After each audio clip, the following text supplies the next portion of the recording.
This is Nightly Business Report with Sue Herrera and Bill Griffin. Double whammy. Bad news from big names Boeing and Johnson & Johnson drag those stocks lower and take the Dow with them. A piece of the action. Schwab wants to offer fractions of shares to investors. But does it make sense for you?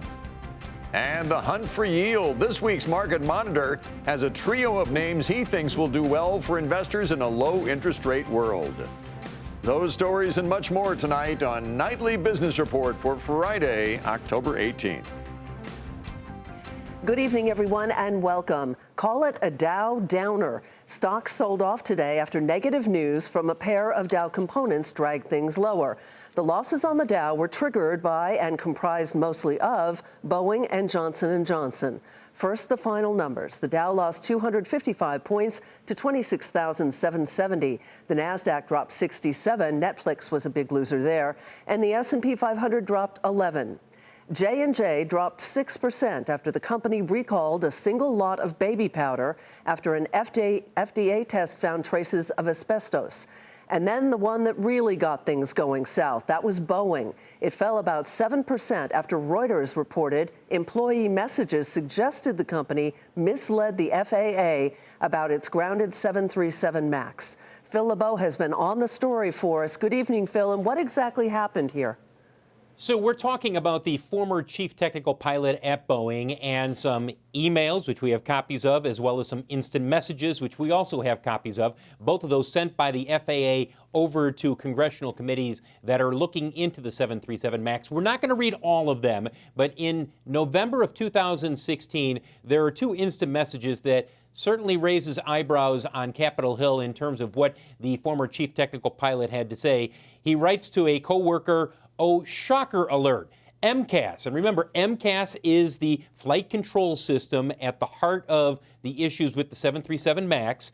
MCAS is now active down to M2. It's running rampant in the sim on me. The sim meaning the simulator. Again, they're in the process of working on the software for MCAS, so this is in the development phase. A couple of messages later, he then writes to the same coworker, "So I basically lied to the regulators," and then he puts in parentheses, "unknowingly." We reached out to the attorney for the former chief technical pilot. His name is Mark Faulkner. That's the pilot. The attorney, David Gerger, says, "If you read the whole chat, it is obvious that there was no lie. The simulator was not reading right, and it had to be fixed to fly like the real plane. Mark's career at Air Force, at FAA, at Boeing was about safety. He would never put anyone in an unsafe plane."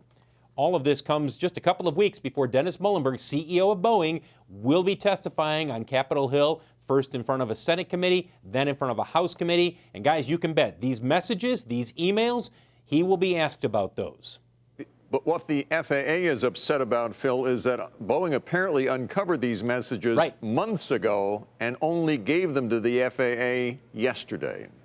Right, and this all revolves around the question of Boeing did share these with the Department of Justice, which is conducting a criminal investigation of both Boeing as well as the Department of Transportation and FAA. So the question becomes, should Boeing have released these to everyone, or was Boeing acting at the behest of the Department of Justice? That's unclear at this point. But certainly people are looking at this and saying, what did they know and when did they know it? Exactly. Phil, thank you so much. Phil LeBeau in Chicago for us. Well, the biggest gainer in the Dow today was Coca-Cola. The beverage company's revenue beat expectations thanks to a bounce back in soda demand, especially for its Coke Zero Sugar brand. Shares rose almost 2% on the day. Dominic Chu digs into the numbers for us tonight. For Coca-Cola, less is more, at least when it comes to calories. The non-alcoholic beverage giant reported earnings on Friday that matched analyst estimates. But sales were better than expected, due in part to stronger sales of low to no calorie drinks, as well as growth in drinks in smaller can sizes. Something Coca-Cola CEO James Quincy highlighted during the company's earnings call with analysts. In addition to great marketing campaigns, consumer-centric innovation has been a key factor, especially over the last few years. This includes smaller packaging such as mini cans, which are growing at a rate of more than 15% year to date in the US. It includes lower and no calorie variants that help consumers moderate their sugar intake. More broadly speaking, Coca-Cola's key product units all showed modest gains, with positive performance during the quarter in sparkling soft drinks, juice, dairy, and plant-based beverages, water and sports drinks, and teas and coffees. That broad-based strength is part of the reason why it raised its full-year forecast for organic sales growth, which is growth that doesn't factor in currency exchange rates or the effects of acquisitions. The key for Coca-Cola is whether or not it can keep up that momentum. It will be relying on the rollout of new products like Coca-Cola Energy, which is the company's first branded energy drink, as well as Coca-Cola Plus Coffee, a pre-mixed beverage of its iconic cola and coffee, which is being rolled out in 20 markets globally. Investors will be watching closely to see if those results can help the stock catch up with competitor PepsiCo, which has outperformed Coca-Cola so far in 2019, as well as over the past 12 months. For Nightly Business Report, I'm Dominic Chu. Last night, Steve Leisman told us the Federal Reserve is contemplating pausing its interest rate cuts. A lot of that depends on economic data. But now, Steve tells us the Fed will be watching corporate earnings and what they tell us. The Fed has a data problem. It's meeting in under 2 weeks, but several critical economic reports like the jobs report and closely watched surveys of manufacturing and services don't come out till after the Fed issues its decision. What's the Fed to do? In this case, it might want to watch corporate earnings more closely than normal. Next week is the peak of earnings season, with more than a quarter of the S&P 500 set to report. Earnings from household names like Ford, Caterpillar, McDonald's, and Amazon. They can help the Fed answer two key questions. First, has the U.S. consumer remained strong despite a broader economic slowdown? And second, how much is the trade war hurting companies and leading investment to be cut back? Business fixed investment has slowed notably since last year. Exports are contracting on a year-over-year basis, and indicators of manufacturing activity are weakening. Global growth estimates continue to be marked down, and global disinflationary pressures cloud the outlook for U.S. inflation. Fed Vice Chair Clarida said Friday that the Fed is making decisions meeting by meeting. There's some chance the Fed pauses in cutting rates at the October meeting, or more likely after it cuts one more time. Compounding the Fed's trouble in setting rates, Presidents Trump and Xi could meet in Chile 2 weeks after the Fed meets to hash out trade, and the outcome is uncertain. So the Fed has a data problem, and earnings can provide some help.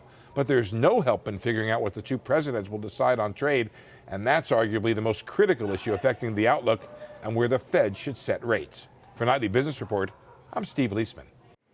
And those trade issues that Steve referred to seem to be having an impact in China. That country's economic activity came in below expectations for the third quarter, continuing a slowdown that we have seen there this year. Eunice Yoon is in Beijing on what it means.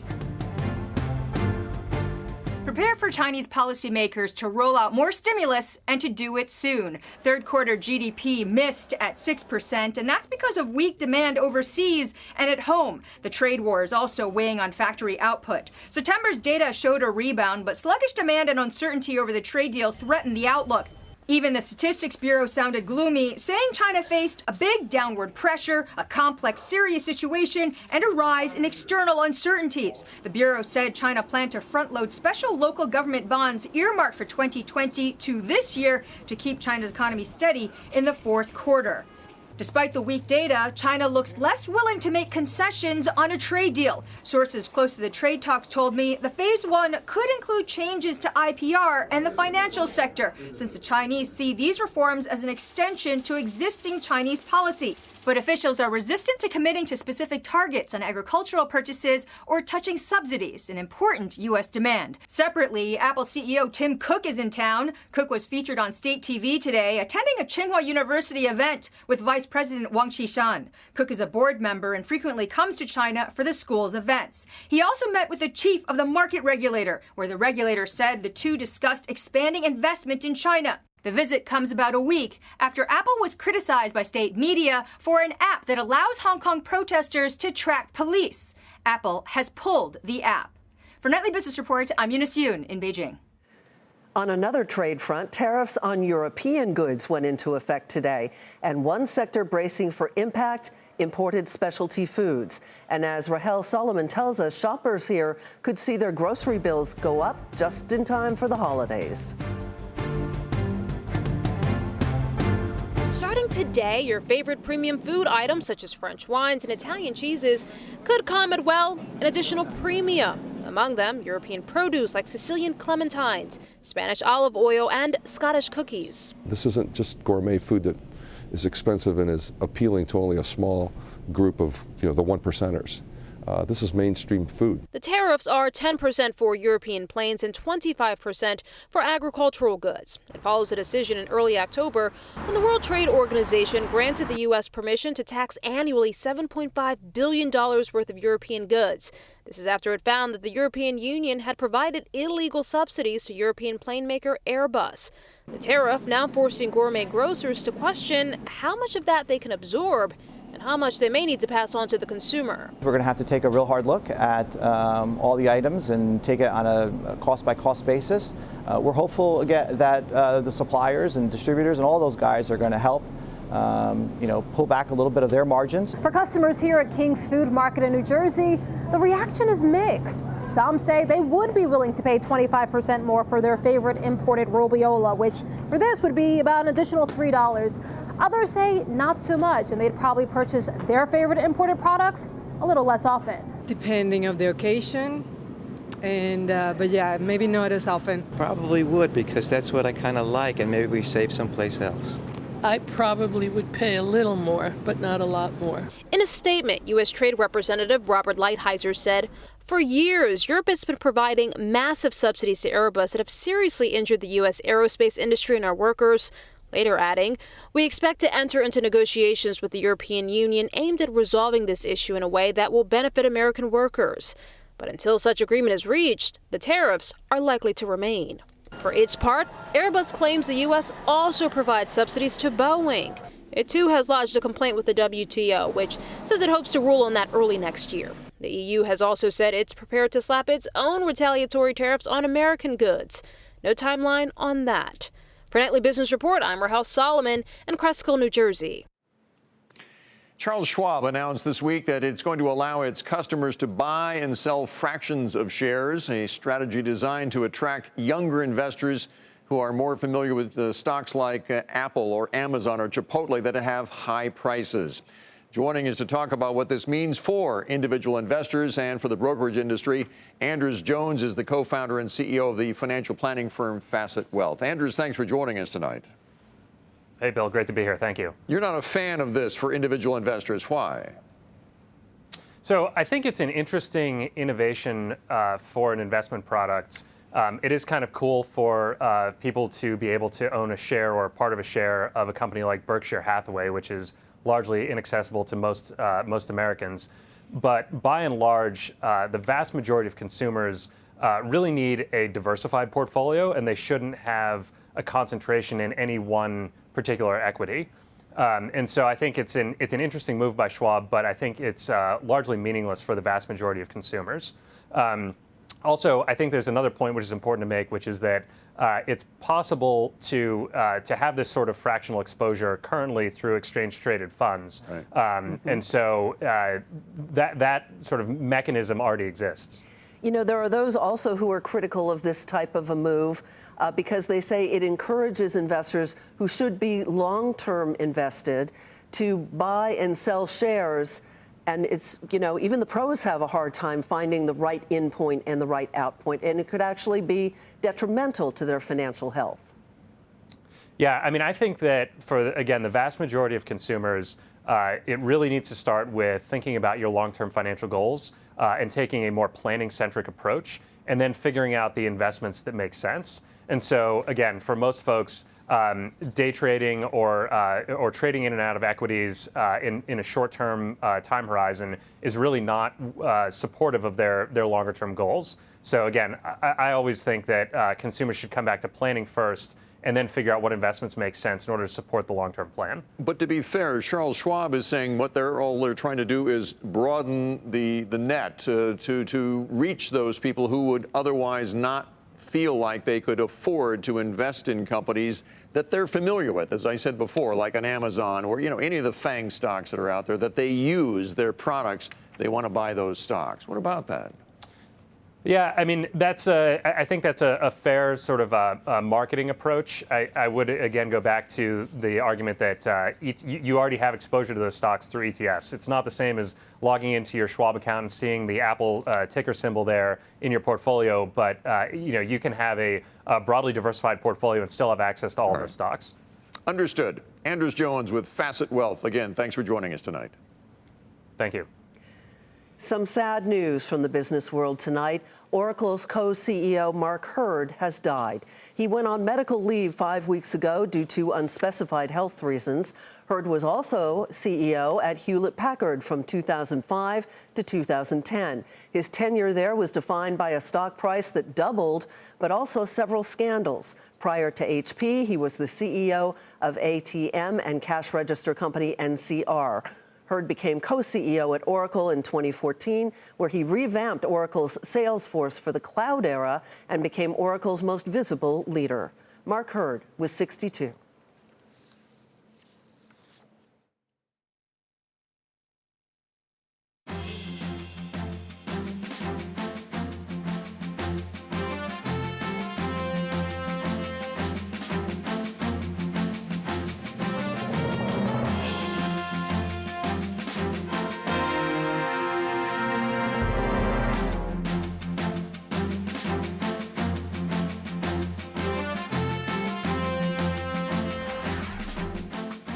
Oil prices dipped 20 cents today as that slowdown in the Chinese economy raised concerns about demand, especially here in this country as well. But one area related to oil that's generally overlooked by many investors but seen as a powerful stealth rally lately, the oil tanker business. The rates charged to charter those tankers have surged. But why? And can it continue? Brian Sullivan takes a look. It has really been an incredible story and an incredible run for the shipping stocks. In the last couple of weeks, the rates to charter giant oil tanker ships have gone, as one shipbroker put it to me, insane. Now, the biggest ships are known very unoriginally as VLCCs, very large crude carriers. Now, a month ago, you could sort of rent one, charter one, for about $25,000 to $28,000 per day. Right now, that same ship could cost you, at the low end, $125,000 per day or more. That's a 400% jump. So why is this happening? Well, two reasons. Number one, you have higher insurance costs due to the recent attacks in the Straits of Hormuz. But the second reason is really the big one, and that is sanctions. The Trump administration has slapped sanctions on 6 Chinese companies for doing business with Iran. Those include COSCO, which operates one of the biggest oil tanker fleets in the world. Shippers are also avoiding nearly any ship that has recently done business in Venezuela. You can call that a black gold blacklist. Now, as charter rates have spiked, the shipping company stocks have really started steaming. Look at the returns on these stocks this month. Nordic American Tankers nearly doubled, TK Tankers up 50%. And Jefferies analysts think that those two stocks may have come too far too fast, but there are some lesser-known names that they still see some value in. Those include Diamond S Shipping, International Seaways, Euronav, and Scorpio Tankers. The question, of course, is how long can all this last? And will shippers keep paying? Well, everybody that we have spoken with says that unless there's a major shift by the Trump administration to ease up on Iran, it could be a long time because the oil buyers and the oil sellers need to get their product to market. One broker I spoke with told me of a job he recently fixed between the Arabian Gulf and India at the equivalent of $385,000 per day. It was $25,000 to $28,000 per day just a month ago. For Nightly Business Report, I'm Brian Sullivan. American Express sees strong results. That's where we begin tonight's market focus. The credit card issuer topped expectations, driven by cardholders spending more and paying more of their balances. American Express also reaffirmed its guidance, but the CFO says the company is seeing, quote, signs of caution in commercial spending. Shares fell nearly 2% to 116.76. Caterpillar was downgraded by Morgan Stanley as the bank sees signs of increasing downside risks. to CAT's construction, energy, and transportation businesses. Morgan Stanley also believes the construction equipment market peaked this year, but will eventually tail off next year. Caterpillar fell a fraction to 130.71. The parent company of Victoria's Secret, L Brands, was downgraded to underperform from neutral by Credit Suisse due to the firm's cautious outlook for the upcoming holiday season. Credit Suisse also lowered its price targets for the Gap and for Macy's. L Brand shares dropped nearly 10% today, while both Gap and Macy's fell about 4%. An increase in refined fuel products and liquid petroleum gas shipments to Mexico helped Kansas City Southern top profit expectations, but the railway company admitted that it had been affected by the General Motors strike because of fewer vehicle shipments. But shares still rose more than 7% today to 145.25. It's time for our weekly market monitor, who has names of dividend-paying stocks he says you may want to consider for your portfolio in this low interest rate environment. Joining us, Bob Phillips, Managing Director and Partner at Carson Wealth. Welcome, Bob. Nice to have you here. Thank you, Sue. You say dividend payers are the cheapest versus the non-payers in 15 years, and Masco is your first pick for us. Why do you like it? They've done a great job restructuring the business and cutting out high-cost businesses over the last 5 years or so. And they got a great tailwind behind them with demographics and housing starts. I think we'll be picking up with housing formation getting much larger going forward. Texas Instruments, the semiconductor industry in many parts has had some headwinds in the last few years, but it's tough to see that in this stock here. It's had a pretty good ride, hasn't it? It has, Bill, and they're a cash flow machine. I think their free cash flow is close to 40% of their sales, and they've done an incredible job giving that cash flow back to stockholders through increasing dividends and stock buybacks. Since I think they've reduced their number of outstanding shares close to 49% since 2004 with buybacks. And JP Morgan Chase is a stock that you recommended a year ago, and the dividends have increased steadily since then. They have, and I think they'll keep doing that going forward, Sue. It's a global bank, and I think they're the strongest of the global banks. So as the overseas banks pull back, JP Morgan has great opportunity to keep expanding. So people are concerned about and fearful of banks in this low interest rate environment, but I think they're currently paying a 3% dividend, and I think that'll increase by 8 to 10% a year going forward. Quickly, we should clarify, it's not just a dividend payer that you're looking for, it's a dividend grower that you like, right? Absolutely, Bill. I think in this world, the question is, where does your cash flow in the future come from? And typically, high dividend-paying stocks aren't going to be increasing those, and they tend to be risky. So you want companies that have an ability to grow sales, have a desire to give that cash back to stockholders through dividends and/or buybacks, and also have very strong balance sheets. Bob Phillips with Carson Wealth. Thanks so much. Have a great weekend. Thank you. And up next, the big business reason that streaming companies want some releases on the big screen. First.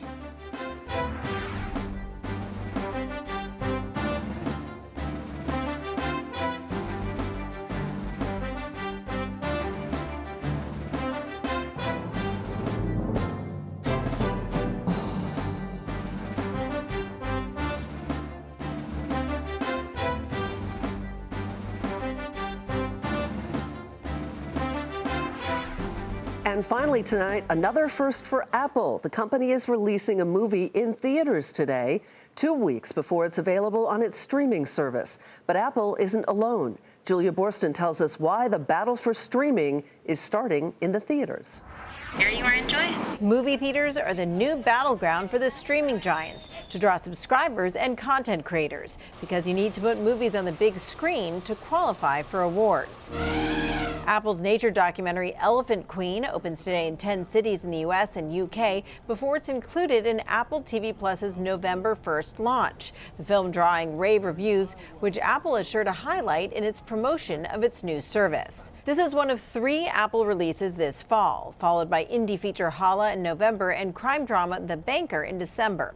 Amazon is releasing 5 films, and Netflix is releasing 10 films, its most ever in this key fall season. The streamers are doing theatrical releases because they have they're high-profile titles. They engage audiences. They have a real pop and an ability to stand out in the marketing clutter. So they'll drive a big audience. Perhaps the most high-profile of these films is Netflix's The Irishman from Martin Scorsese. On November 1st, the same day as Apple TV Plus launches, Netflix will offer this drama in independent theaters before it streams it at the end of that month. None of these films will stream the same day they launch in theaters. Netflix's theatrical windows are less than a month, so none of the big theater chains, which demand a 3-month window, will run its films. Apple, for now, is also doing limited releases. Amazon is the outlier, doing 3 traditional releases this fall, including for Shia LaBeouf's Honey Boy. That gives those films access to the big theater chains, while Amazon does limited releases with short runs for 2 films, including The Aeronauts. Amazon perhaps have a different opinion on that. They're also, from what I've seen, seems to be more of a willingness to work with Apple and to work with Amazon with the theatrical exhibitors. One thing the streamers all have in common is the hope to capture awards and critical acclaim to promote their services to subscribers and top talent who don't want their work to be lost in a crush of content online. For Nightly Business Report, I'm Julia Borston in Los Angeles. And before we go, one final look at the day on Wall Street. Minus signs for the Dow today, mainly because of Johnson & Johnson and Boeing. It was down 255 points. NASDAQ down 67. Netflix was the big loser there. The S&P dropped by 11. And that is Nightly Business Report for tonight. I'm Bill Griffith. Thanks for watching. I'm Sue Herrera. Have a great weekend. We'll see you Monday.